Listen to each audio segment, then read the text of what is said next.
Okay, good morning.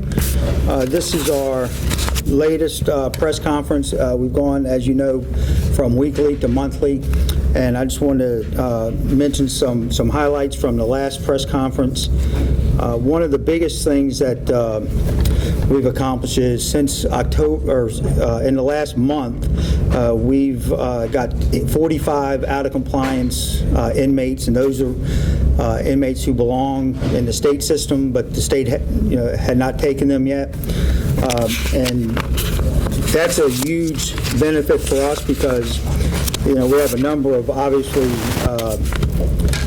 folks who have mental health and acute medical illnesses, and if we can get them to the proper facility with the state, that certainly helps us out here at the local level. I'm going to give you a couple of examples.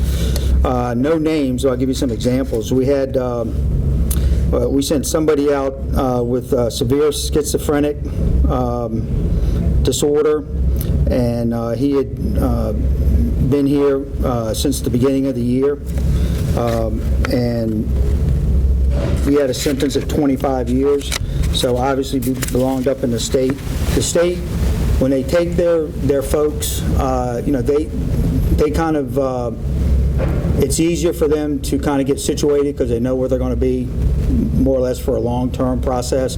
Jails are meant for short-term, so whether you're sick or not sick, you spend more time in your cell or in your day room. When you get up into the prison system, you kind of have the walk of the jail, and you can get out into the rec yards, walk over to dining halls and things like that.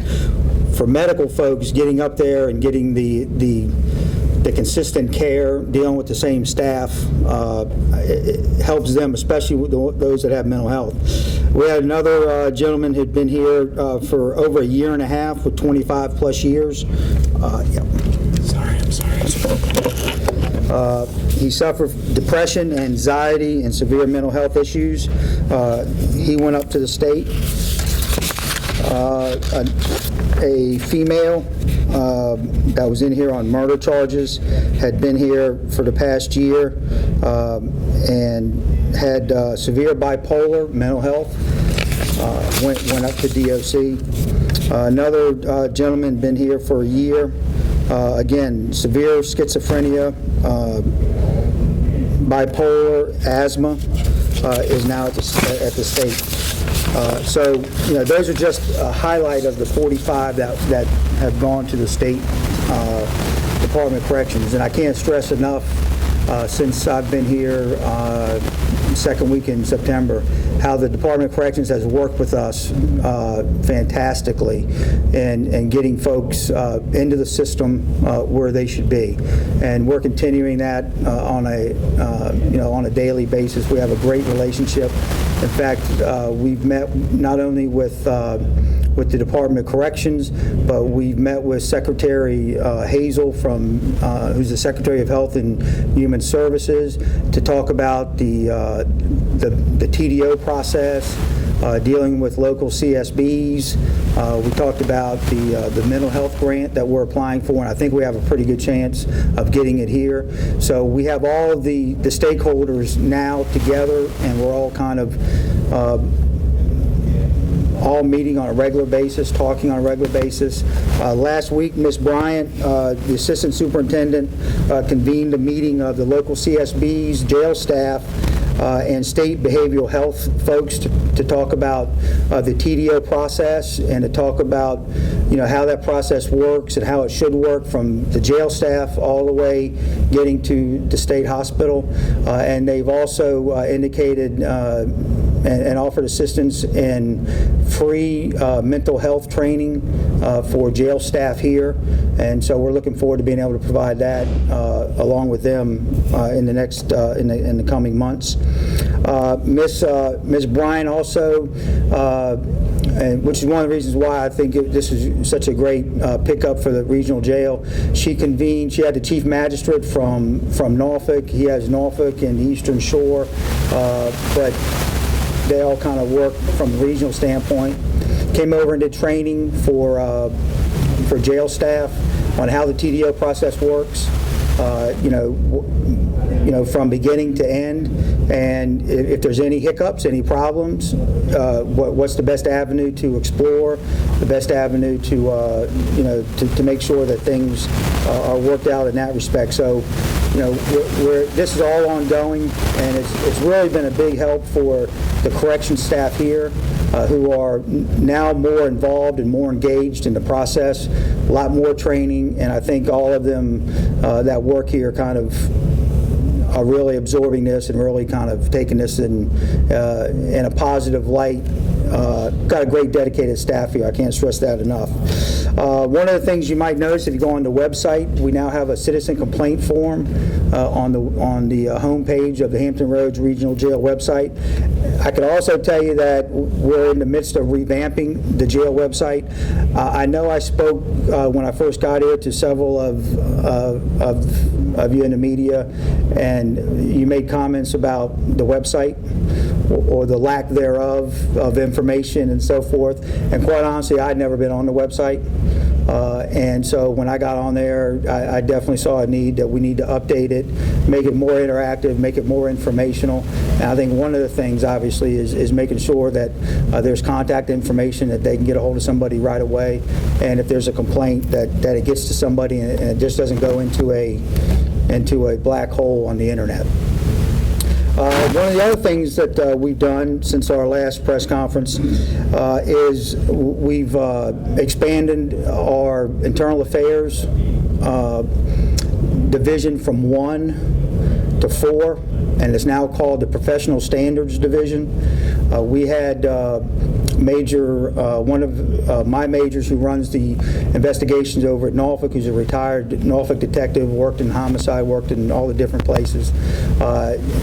He, along with Ms. Bryan, who obviously being a former trial attorney, working up in the AG's office, how to, gave input on, how an investigation should be put together from a documentation standpoint, how to put together a case folder, and it was really more of a best practices approach, and so that's going to benefit us well in any type of instance we have here. We'll actually have a very well put together case folder that we can hand off to whoever, whether it's local police, whether it's mental health, whether it's state police, or whatever an incident that somebody else needs to take a look at. We are all fully aware here that we're under a microscope, and so when any entities come in that want to come in and do any type of inspection, whether it's federal, whether it's state, whether it's local, we want to be as best prepared and make sure that we have all the documentation of what we're doing here and what we've done. So that's a big thing for us. Again, I just want to stress the cross-systems, cross-training between the CSBs, between the magistrates, between the state behavioral science folks. I really feel good about going forward. Our complaints have gone down from the public. We are acting on them. We have stressed customer service. Even though we're in the world of corrections, I stress that, most sheriffs stress that we're in a customer service business. Our salaries are paid for. This jail is paid for by taxpayer dollars. And so the public expects for us to be transparent and be open whenever we can be. So with that said, am I leaving anything out? Did I cover everything? And obviously, I'd be happy to answer any questions anybody may have. What's the latest with the Henry Stewart case? The Henry Stewart case, that case file has been turned over to the Portsmouth Police Department, and that is going to be reviewed by the Commonwealth Attorney, and then it's in their ballpark. One of the things that I try to stress is when anything happens, I can only speak for Norfolk, and I can only speak for this one, but I know it's kind of like that in the other sheriff's offices in the jails. When an investigation is, something happens, whether it's a death, whether it's a serious assault, somebody has to go to the hospital, may not live or whatever, or the E word that ends with an E, I don't like to use it, but it's it sounds like escape, but I don't use that word. Whenever we have those type of instances, then we turn that over to the local police. From there forward, any information for the media should come from the PIO, from the police department, because it's their investigation. And so, now that it's in with Portsmouth, I mean, I did mention several weeks ago, my first blush at it, just looking at it from when I first perused it when I got here, I had some concerns about the responsiveness to grievances, the responsiveness to sick call requests. We have already addressed those, not only in the Stewart case, but by changing the way our medical model is run. We've centralized it now to where all the providers are in one location and people come to them, and they're seeing probably about 40% more, I think the term was, the percentage was, of seeing 40% more people at sick call and those who need to get to the doctor since we've done that. We've gone away from the kiosk and we've gone to sick call slips. That's working a lot better. The increases, I don't have them in front of me, but the increases I think were TDOs. 28 in last year and 14 just since. Do you remember the number of people seen at sick call? I don't remember. But it's almost 100% increase. Oh, that's fine. Yeah, because the kiosk, if you remember the kiosk, you could sit there, and if you were bored, you could put in 10 requests for sick call. Well, if you have 1,100 people doing that, and you have somebody in medical that's looking at a screen and then has to, decipher that information, print a copy so that they can get the file and get it for all that, things, I don't see how things couldn't fall through the cracks as far as being able to see somebody in a timely manner all the time. So we've gone to that sick call now, it's slip, where they put it in the box, the inmate keeps a copy, so if somebody says, hey, I asked to see the doctor, I asked to see the nurse, and I haven't heard anything. Well, show me your slip, to where you put in a slip. Boom, they got it right there. And so we do that with communication slips. We do that actually in Norfolk too. Somebody says, hey, I want to get information, on something, whatever it is, and I've already talked to people about it and all. They'll show the communication slip, and it'll show the deputy, hey, look, obviously nobody's responded to them. And so you have those things, and so we try to put those safeguards in. And so I think when it comes to the Stewart case, I can't speak about the specifics since it's gone to the Portsmouth Police Department for the Commonwealth Attorney's review. Any comments from them, any comments should come from them. Just like if it goes to a state police, the state police has a Jermichael Mitchell case, so they would have to make any comments. But I think I can probably safely say, maybe not, that I had some concerns about the responsiveness, and we've corrected that. So I feel pretty good about putting those safeguards in place that we're not going to have those delays anymore. And when you're talking about the 100%, I was just confused on what you meant. There's been 100%. Is that people being seen? Increase in sick call. Okay, so people actually being seen by the medical staff here. Right, seen by the medical staff here. In other words, instead of being seen maybe tomorrow for sick call, you might have 300 that are seen today versus 150 today and 150 tomorrow. And a lot of that is because they were spread out into the housing areas. I think I might have explained it, maybe not. If you're centralized and you have the doctor here, you have the PA here, the nurse practitioner, and you're a registered nurse handling sick call, just minor complaints, but there might be a wound or you might see something. Instead of being able to say, wait a minute, doctor, can you come over and just take a look at this real quick? They couldn't do that before, because if they were seeing somebody in housing unit 1 and the doctor was in housing unit 3, you got to wait for the doctor to get there, and it might be the end of the day. The doctor may not have got there. So now it's kind of like when we go to the doctor, if the nurse is seeing you or the PA is seeing you, and it's something that maybe they might want the doc to look at, the doc's right there within within the same environment. So now we have that all centralized, and that's the way this medical company, from a national perspective, that's what their model is. This was the only jail where they were kind of spread out and trying to handle everything in the housing units, and then sending the doctor out. He might be in housing unit 1, and doesn't get to see everybody. So now everybody's brought to the clinic, which is what most people do. That's how they normally do it. So that's why there's an increase in the numbers. Do you know if Portsmouth is doing a death investigation or a criminal investigation into Stewart's death? Relief. They're doing a criminal investigation. Okay. That's what falls under the purview, is just to focus on whether a criminal act took place. Okay. I know in the Mitchell, after Mitchell died, there was, I asked them what kind of investigation they were doing. They said they were doing a death investigation, not a criminal investigation, which is why the state police later came in. So this is a different situation here, or? Well, maybe I hope I did not misspeak, but normally the law enforcement department, the Portsmouth Police Department, just like any law enforcement department, would have the ability to look over a death case and determine whether any criminal conduct took place. So they might call it a death investigation because they don't have any suspicion that any criminal conduct took place, but their role is to determine if any criminal conduct took place. So whatever you want to call it, that's their focus, is to determine whether criminal conduct took place.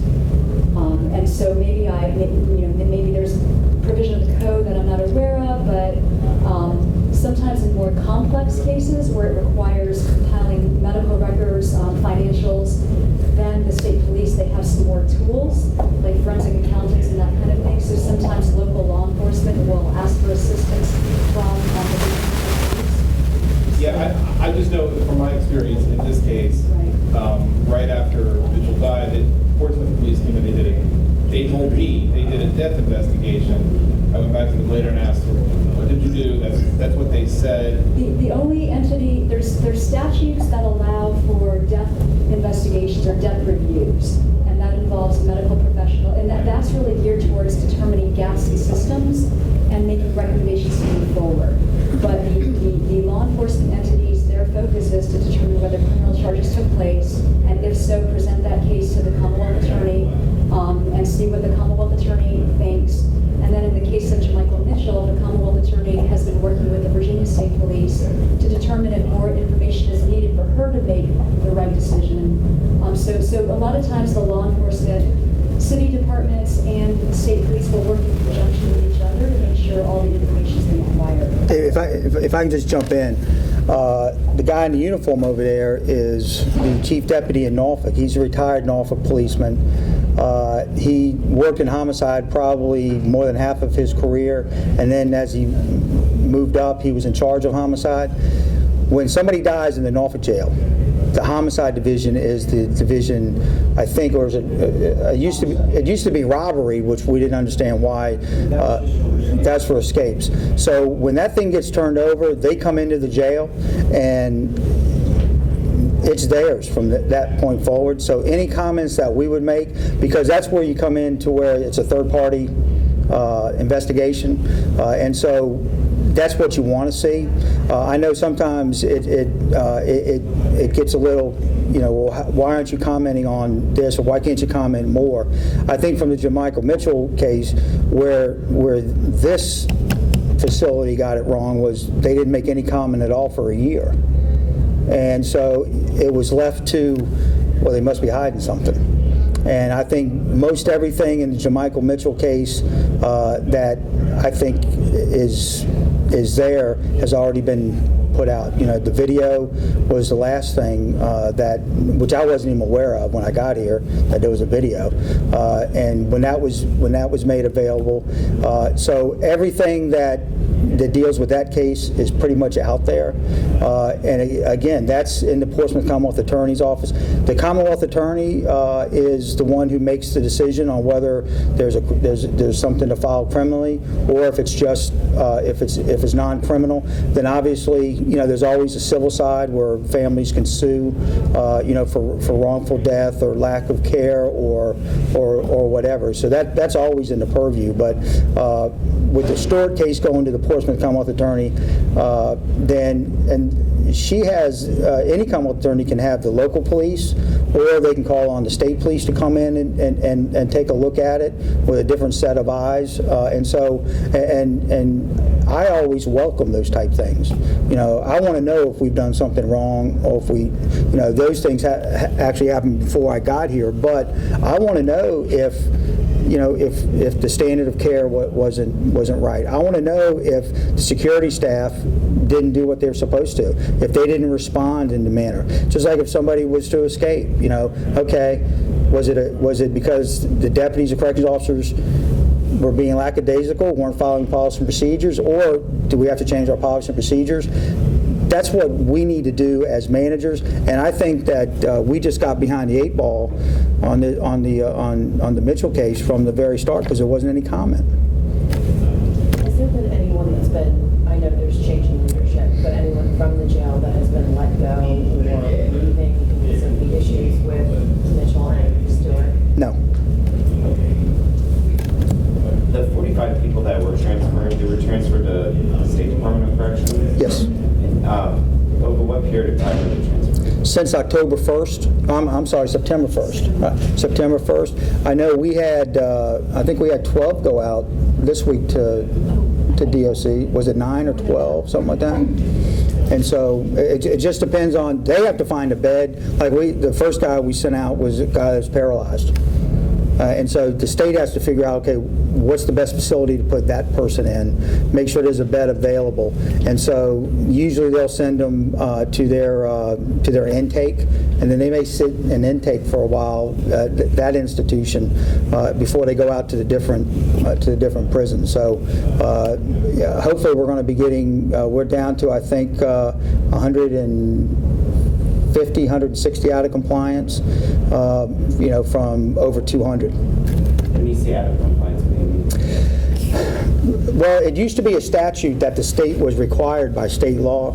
Once somebody gets sentenced to more than 1 year in prison and all of their case has been adjudicated, the state had 60 days to take them from the local facility into the state DOC. Once that 61st day got here, then they were considered out of compliance. Back in the early 90s, Governor Allen got sued by a couple of sheriffs for out of compliance inmates, not taking them out. And they ended up getting taken out, but they had a bunch of backlogged prisoners in here because back in the 90s, even the early 2000s, the state was holding prisoners from other states, getting $100, $150 a day, while the out of compliance inmates, we get $4 extra a day for them. So they were leaving the state inmates in local facilities, basically on the backs of local taxpayers, holding out-of-state inmates. I think it was Maine and Alaska, I believe, and they had over 1,000 inmates, and those states were paying Virginia. That's how they were kind of balancing their budget. They were making millions and millions. Mark Warner, when he became governor, he stopped that practice. So right now, I think the state has about 3,000 to 4,000 out of compliance. I know in Norfolk we have 200. Over here, it's 200. The problem here is most of the people here, 80% of the people here are on some type of medications. And so these are the sick people over here that are out of compliance. So when somebody here, I think the most we had was $12,000 a day for prescriptions for one inmate. We had 3 people that had $8,000 a day. So just 3 inmates, just prescriptions, cost $250,000. And so those are the folks, if they're state inmates and they're out of compliant, we want to send them up. Obviously, if they're taking that kind of medication, they got some severe mental health problems. We have HIV is very expensive. Those that have AIDS, and so those are the ones that should be up in the state system. So it doesn't become a burden. It's already a tough place to work here, both as a corrections officer and as a medical company, but That's the only avenue we have. We can't send out any of the other people. The jails are sending them to us. The only outlet we have is to get the ones to the state that belong up to the state. But it's not against the law anymore, because when Governor Kane was in office, he did, I believe, an executive order. The statute changed to where now it's up to the discretion of the Director of the Department of Corrections when that person can be taken to DOC. We still get the extra $4 a day, but it costs, in Norfolk it's almost $60 a day, the cost to house an inmate for one day. Over here, I'm not sure what that cost is. You can actually look on the State Compensation Board, and they have a list of all the jails in Virginia, and it'll tell you what their daily cost per inmate. And when you weigh the cost of an out of compliance inmate, you get $4 extra, but you're actually paying, the locals are paying anywhere from $55 to $60 a day for those inmates. And when you have 200, 300, 400 of them, it kind of gets thrown out of whack. Is there a last date for you on the calendar? I'm hoping early part of December. Right now, actually, the job has been posted. It's on, I don't know how many websites, but I know that the executive research team, it's on their website. The close of applications is November 21st. In between that period, they're getting applications, and they're going to be filtering through and interviewing, bringing people in. They're advertising through different trade journals and so forth. They're also doing their own recruiting. And this is a company that's used by a number of municipalities across the state, for city manager, for all types of executive positions. November 21st is the close date, and then interviews will begin after that, and they're going to probably the personnel committee from the authority here will probably end up interviewing 5 to 7. You want to be and fill your shoes when you leave? Oh, I don't have anybody in mind. I hope it's somebody, and one of the things that I told, they met with a lot of the staff here, as well as the board. It has to be somebody who is proactive, that is a communicator, that believes in transparency, that if somebody from the community calls and inquires, that they respond to them the best they can. If the media calls, they don't put them off. They talk to them, and they kind of have the same philosophy that I have, and that most of the sheriffs have. They have to know that they have to be somebody that has corrections experience, that knows who the stakeholders are, knows who to call at the state level, the DOC, to come pick up DOC inmates. They have to be somebody who, if somebody has a TDO and there's no bed available, they have to know who to call and know what to do to get them up there. And so I think you have to have a well-rounded corrections professional, a great communicator, and somebody who doesn't mind getting from behind the desk and walking throughout the jail and getting to know the corrections staff and letting them know that that they care about morale. And so that's the kind of person I want to see as a warden. And there's a number of men and women that that are out there that could fit that bill. It's just a matter of, I think the board has set the salary competitive with the other regional jails, and so I feel pretty good about being able to attract somebody.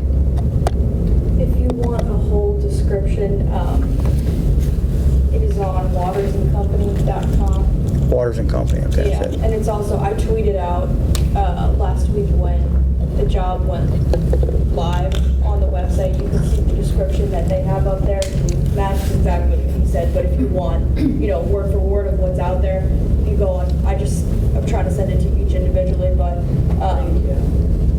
it's basically a 4-page document. It goes a little bit into what the regional jail is, what the expectations are, who they're looking for, basically what he said, but might help, fill in the blanks a little. So there was a legislative hearing Wednesday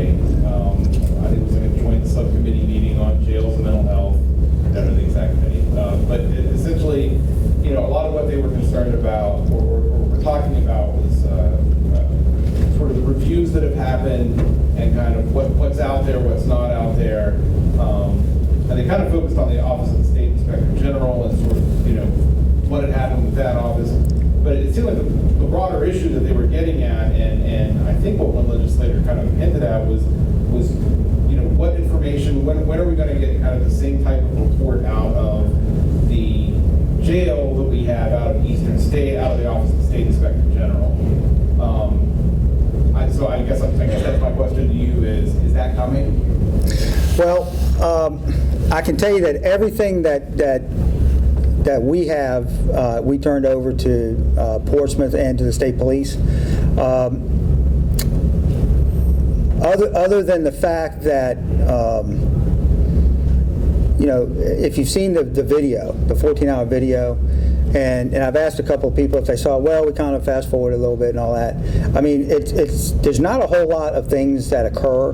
There were some allegations of abuse and getting beaten up and assaulted, and both the initial investigation here, the investigation, to date has not found any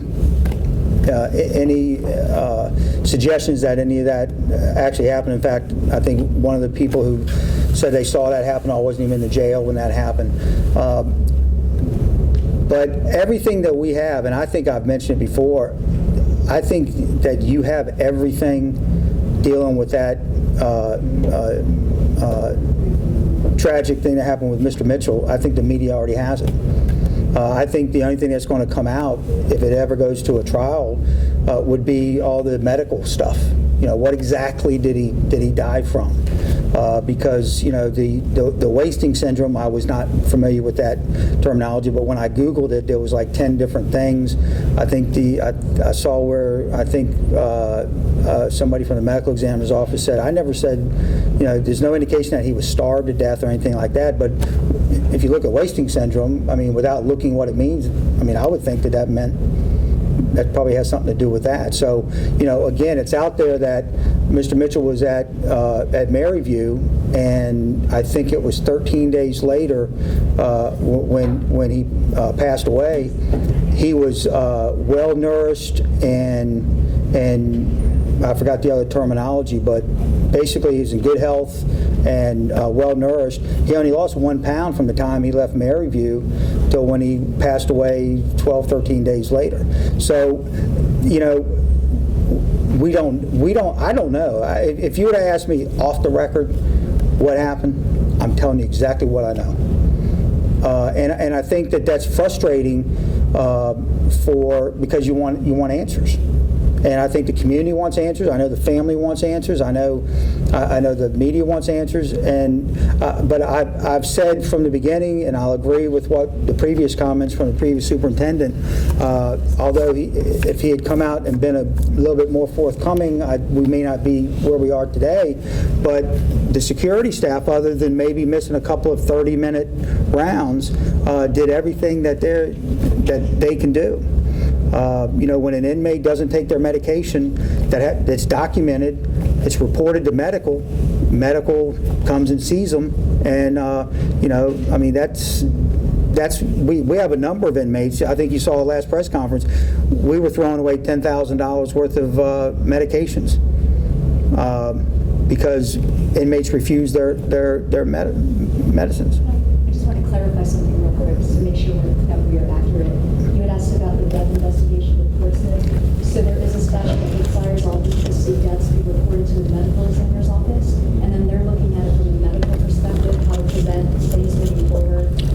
The homicide, the Portsmouth detectives will work in conjunction to gather the evidence. So that's where the semantics really are kind of interchangeable, because the detectives are just gathering the evidence. I think that's the best way. When you say death investigation, you say, okay, they're doing a death investigation versus a criminal investigation. It's the same thing. They're not different. The death investigation when law enforcement's involved is a criminal investigation. Any criminal activities found in that investigation, all that's turned over to the decision makers, which is the Commonwealth Attorney's Office and the Medical Examiner's Office. That's not quite the same explanation I got from Portsmouth when I asked the question, which is why I asked the question, but I get it. I understand that. Thank you. Do you know when that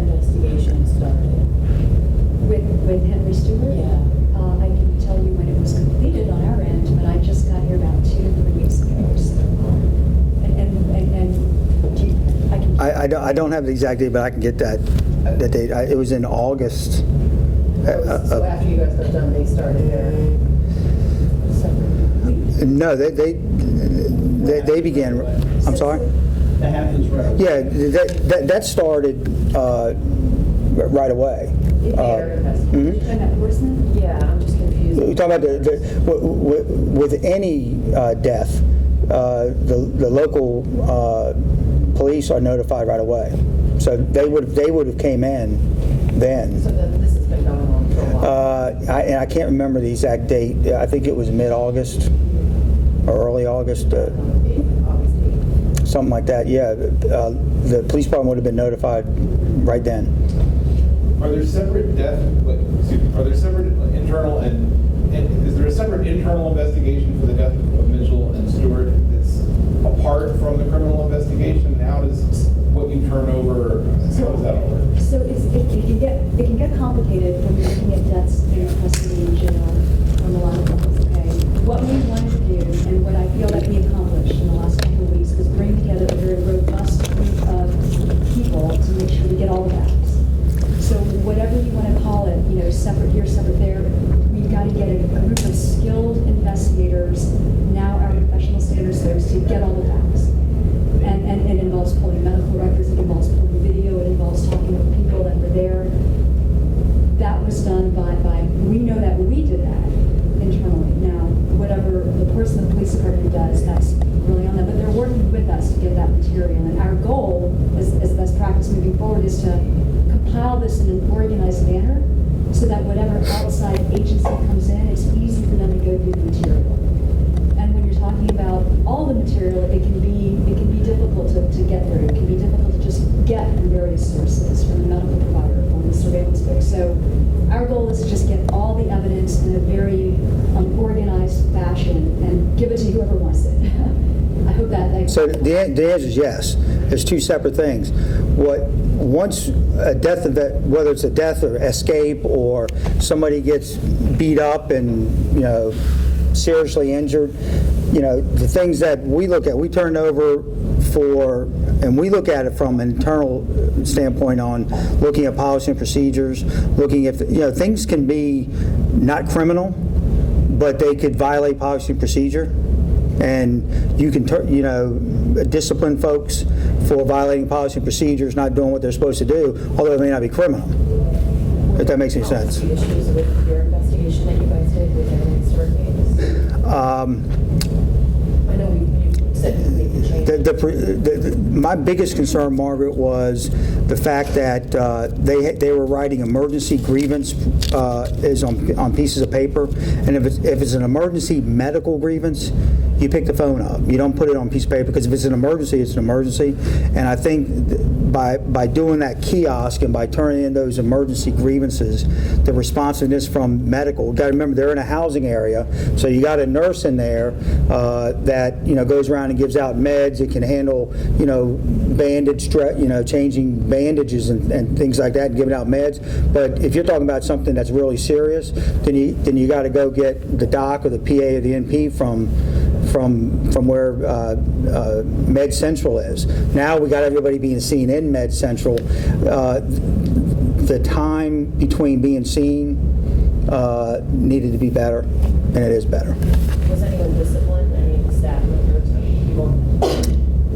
Not in the Stewart or the Mitchell.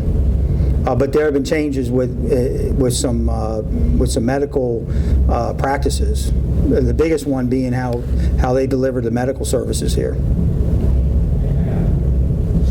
Any other questions? I have a quick question. When Yes, it ma'am. comes to TDOs, how many people are waiting for beds currently? Do you have any inmates that are waiting for beds? We don't have any right now. Okay.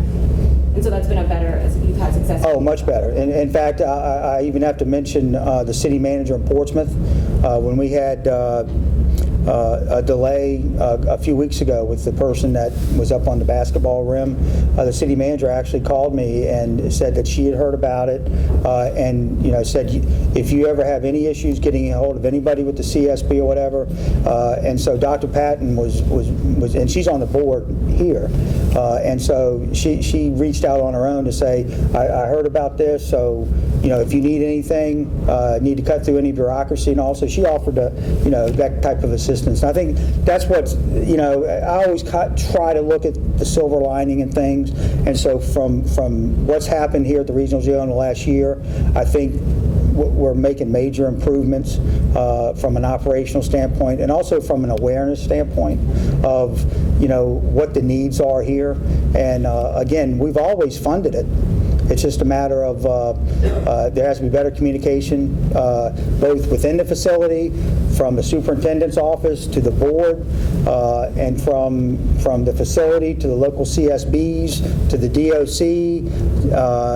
It's that whole system. And I look at it as we're all spokes in this wheel, and if you have one spoke that gets damaged or is broken, it kind of slows down the whole thing. And so I really like the way things are now. We're improving almost on a daily basis, the awareness. And so, I feel very positive that whenever the new superintendent is hired in the next, hopefully, 6 weeks or less, that, that person's going to be stepping into a situation that is going to be much more positive looking forward than it would have been a few months ago.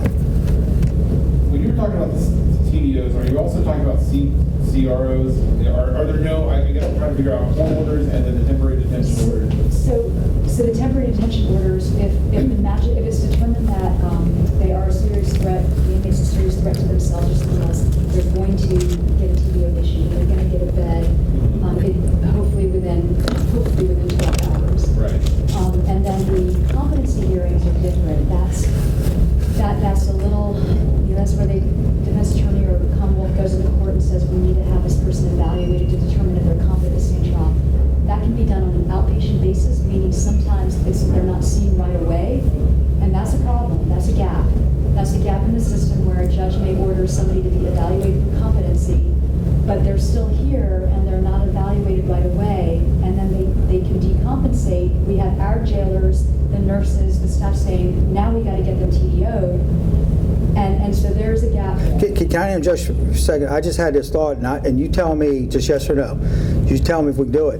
When we have this additional training with the magistrates and with the CSBs, is there any reason why that couldn't be open to the media to where they could be informed as to how the process is supposed to work? Because that's I don't know if that would be something that you all would be interested in.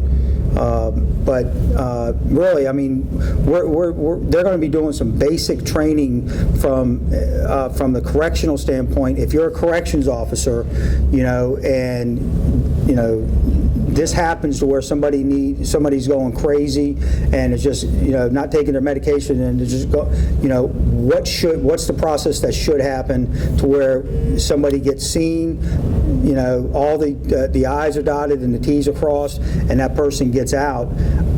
That's not training that the average deputy and the average corrections officer gets, but that's what's going to be happening. I don't know if that would be something that way you would have no